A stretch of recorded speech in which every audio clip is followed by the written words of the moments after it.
labamba sengiyavala bamba ekseni ngaphambi kuba uqale usuku lwakho uqale weekend yakho namhlanje bamba sengiyavala ekseni cela ukukhuluma nawe njengamavesi amabili nje kuphela wela amavesi amathathu bese uyaqala usuku lwakho namhlanje incwadi kaJohane chapter 9 uverse 1 wathi edlula wabona uJesu umuntu wayimpumputhe kwasekuzalweni kwakhe abafundi bakhe bambuza bathi Rabbi ngubani owonayo lona noma abazali bakhe aze ezalwe eyimpumputhe na Jesu waphendula wathi akonanga noma yena noma abazali bakhe kodwa ukuze kubonakaliswe kuye imisebenzi kaNkuluNkulu.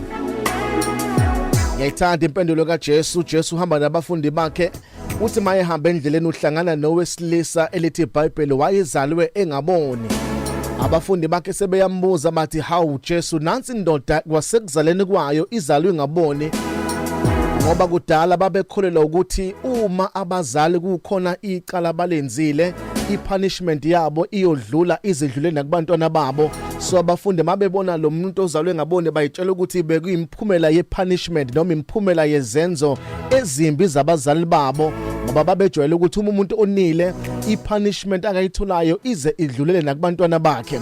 Kodwa sizimpendulo kaJesu uthi uJesu cha abafundi akusiyelo owonile futhi alikho necala abazali bakhe abalenzile futhi lokhu azalwe ngabone akusiyona ipunishment kodwa uthi lokhu kwenzakalile ukuze kubonakaliswe amandla kaNkuluNkulu. Iyathinto kumina khona ezinye izinto uNkulunkulu akayivumele empilweni zethu kuba zizehlele hayi ngoba kunamacala esiwenzile hayi ngoba kunamaphutha esiwenzile. Iyathinto kumina kwesinye isikhathi uNkulunkulu udedela izinto ezibhlungu ezimpilweni zethu not ngoba efuna ukusibulala kodwa ngoba efuna ukuveza amandla akhe efuna ukuziveza amandla akhe.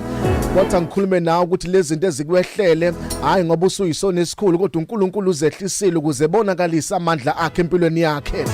uNkulunkulu uzidedele ngamabomu kusho ukuthi kwesinye isikhathi kuyenzeka uNkulunkulu avumela izinto kuthina ayivumele ngoba ufuna sibone amandla kaNkulunkulu. Kunabantu abadlula ezintweni ezinzima kunabantu abadlula ezimpini ezinzima zempilo beze beyitshela ukuthi bashawa uNkulunkulu kuze kusho nabantu bethi wena ushawa uNkulunkulu bethi wena uflathele uNkulunkulu hayi ngoba uflathele uNkulunkulu kodwa namhlanje uthi uNkulunkulu angizokutshela ukuthi ezinye izinto odlule kuzona ukudlulise kuzo ngamabomu ngoma efuna ukuthi ubone amandla akhe. Ezinye izinto uNkulunkulu ebengayivimba kodwa akayivimbanga uyidedelile zafikela impilo yakho zafikela umndeni wakho ukuze ukwazi ukubona amandla kaNkulunkulu. Kwesinye isikhathi asiwabona amandla kaNkulunkulu zingeke izinto esike sadlula kuzona ngakho kwesinye isikhathi uNkulunkulu uyayivumela izimo ngamabomu ukuze sikwazi ukubona amandla kaNkulunkulu ngoba sikwazi kwesinye isikhathi ukubona kungenzakalanga lutho. Nakule ndoda uNkulunkulu wahamba as far as ukuthi ezezalwe ngaboni ngoba efuna nje kuvela amandla akhe. Uma uNkulunkulu engahamba as far as ukuthi umuntu azalwe ngaboni ngoba efuna ukuthi kubonakale amandla akhe kangakanani ke nakuwena ukuthi engahamba kangakanani engenza izinto ezingakanani ukuze enzele ukuthi kuvele amandla akhe. Engane kuLazarus wahamba as far as ukuthi uLazarus aze afe waze wangcwatshwa kwaphela insuku ezine efile. Uyima uNkulunkulu eveza amandla akhe kusho ukuthi uma uNkulunkulu efuna ukuveza amandla akhe ziningi izinto angayivumela zifike empilweni yethu. Ungasheshe uyitshela ukuthi uNkulunkulu ukuflathele hayi ngoba ekuflathele uvumela izimo ukuze kuvela amandla. Uvumela isimo uNkulunkulu bese kuvela amandla. Lesimo sikufikele ngoba kuzovela amandla. Kusho lempe efikile emva kwempi khona amandla azovela. Emva kwenyembezi oyikhalile khona amandla ozowabona. Khona uNkulunkulu ozombona after isimo odlula kusona.